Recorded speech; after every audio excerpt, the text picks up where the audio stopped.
The world is so small till it ain't. Yeah. What's flippin' bookworms? Today's chapter is about, drumroll please, History and recommended books for you. with different varieties to choose from. That'll guarantees to touch your hearts. But before we jump right into that, you probably don't have a single idea who we are. That's pretty understandable since this is our first video.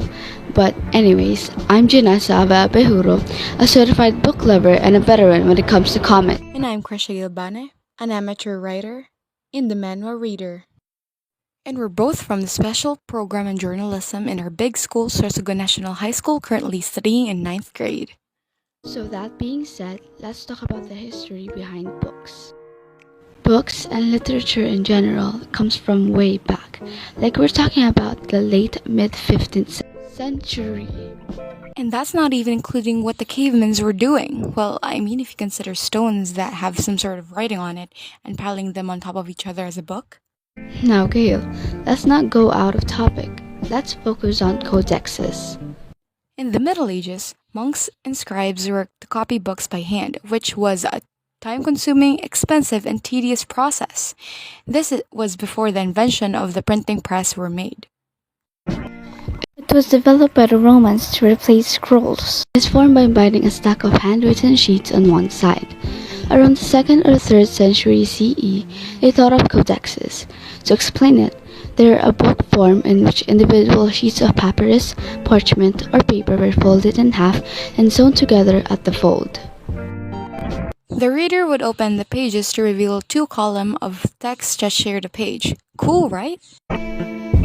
Call back to the 15th century fact that we said, one man named Aldo Manuzzo invented a movable metal type. He was also the founder of the celebrated Aldine Press in Venice 500 years ago this day. Printing of small format books, the ancestors of our modern pocket-sized publications. Small religious volumes were already in circulation, but Manuzzo's revolutionary idea was to publish both classics and modern works in smaller format. Now, that, ladies and gentlemen, concludes the history behind the greatest significant innovations of all time. Books and literature, some may say, have altered the world in numerous ways, and they still continue to. Writing and language have been used by people to communicate knowledge, impart lessons, and amuse one another for eons. People eventually started compiling their knowledge into books. That's why we're so passionate about it. Now, let's proceed to our main topic, shall we? One of the books I really love and a recommendation by my aunt, The Fault in Our Stars by John Green. The genres I enjoy reading is young adult and fiction. This book already has a movie adaptation. The story revolves around 2 people. 16-year-old cancer patient Hazel Grace Lancaster was compelled to join a cancer support group where she met and fell in love with Gus Waters, another similarly affected adolescent. Hazel mistakenly believed that the diagnosis marked the end of her story. She was unaware that it would be rewritten. I suggest you read the book first before watching the movie. Another young adult book, and a trope I can't say I like or dislike, but because of this book, it was acceptable. Flip by Wendelin Van Dranen, who was also an author of 44 other books, is a really wholesome movie that was originally made from a book. 2 neighbors who have flipped since they met in 2nd grade. They traveled along a rocky road while harboring conflicting and ambiguous thoughts for one another. In some way, they succeeded. The 2 main protagonists in the book are Julie Baker and Bryce Lowski. Flip tells us about a story of teenage love that is sweet and beautiful. This story gives us the lesson that we cannot see someone from their performance, but from their character. Like the proverb says, don't judge a book by its cover, but recognize it from what it contains. The lesson you can learn from The Fault in Our Stars is give people hope. It's not enough to just tell a sad story. People need a reason to believe in you. Yes, you must be genuine and true to yourself.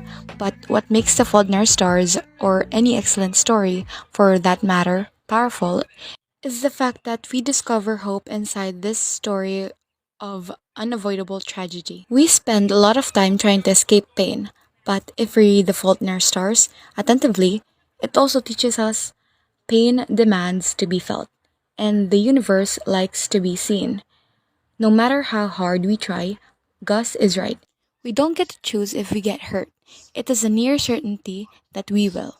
Another book we recommend is That's a Little Bit My Taste. Is in a rigidly structured dystopian future. There's just one plucky teenager that dares to think for himself, shakes up the status quo, and start a revolutionary, or at least the beginning of a trilogy, and later on a book series. That's Maze Runner, written by James Dashner. One day in my teenage life, I came across this book series, and it definitely altered my brain chemistry since then. The whole concept of how the adults have reacted to the biological warfare reflects a great modernist. Since this takes post-apocalypse, where half of the human race has died and everyone is struggling to find a cure, they take the few that are capable of surviving and enslave them for what they define as the greater good. The adults of their age have decided what is morally true and take it upon themselves to enforce those truths on the people. This reflects a very modernistic idea like materialism engraved in a little YA novel. Takes like this is why I love this book series too much, and I definitely recommend you to go read it and watch the movie adaptation as well. Now this one's for the classics. Little Women, written by Louisa May Alcott. It's an excellent, easy-to-read book that has delighted generations of readers. It's a classic Civil War era story of four very different but very creative sisters on their home front, with their endearing mother anticipating their father's homecoming from the war. It's a story of growing up, a difficult idea to tackle, but it's fully done by the author. You'll definitely fall in love with its characters and might even relate to any of them. This book was definitely ahead of its time. Louisa was for sure a feminist, but with the writing so good, every word needs to be savored, so admittedly it will take a while for some people to get through it. This book is loosely based on Alcott's own childhood and has been deemed semi-autobiographical by many scholars. Alcott perfectly depicts the innocence of childhood and all the ups and downs of the journey into adulthood. I can guarantee anyone who reads this book will likely grow attached to the March sisters, and that's why we recommend it so much. That's Gosh, all this recommending makes me want to reread these books. Well, that's it for today. Don't forget to like, share, and subscribe to our channel. Once again, I'm Kreshigol Giovanni, and Janessa Abehuro. and this is Cherry Red Quill. See you again next time. Yeah. The world is so small till it ain't.